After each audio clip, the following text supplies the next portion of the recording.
Tak aman-aman. Itulah. Dari dulu sampai sekarang, tak habis-habis berperang.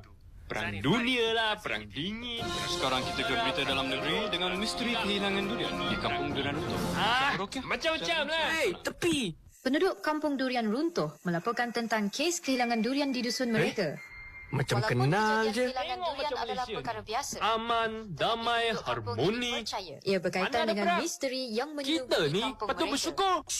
Untuk mengetahui lebih lanjut tentang misteri tersebut, bersama saya di sini, Senin bin Kamis, atau lebih dikenali sebagai Tok Dalang. Ini atuk aku! Pak Cik, sejak bila kejadian ini disedari oleh penduduk kampung? Okey. Dah on ni. Atuk cakap ya. Dah lama dah ni. Sejak minggu lepas. Apa sebenarnya yang sedang terjadi di kampung ini? Begini. Setiap kali musim durian, mesti ada kes durian hilang. Tapi kali ni, kulit durian sepah mengata-kata. Kalau orang yang curi, takkanlah dia nak tinggalkan kulit durian. Tengok tu.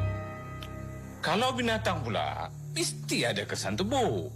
Ini dikopek cantik. Atuk percaya ini kegiatan hantu durian.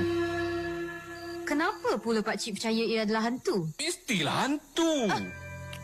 Atuk dah pasang banyak bangkap. Satu pun tak kena. Atuk ada bukti. Mari sini.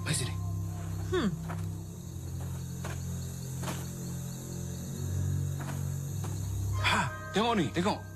Mana ada manusia ke, binatang ke, tapak kaki macam ni? Tapi, ini kan tapak kaki manusia. Mana ada?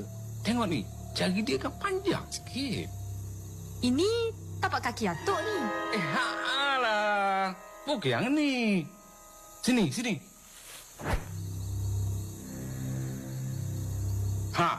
Tengok. Air. Memang hantu yang curi. Tapi Pak Cik, kalau hantu mana ada tapak kaki?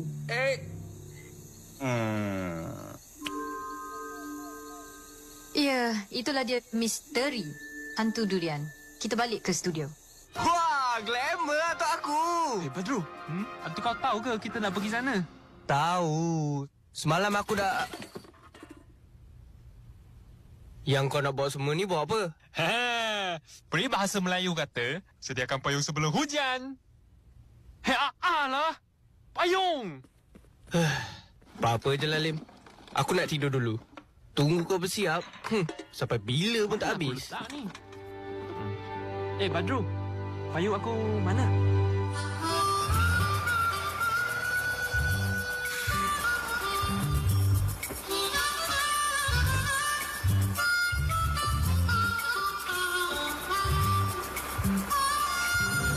Indahnya panorama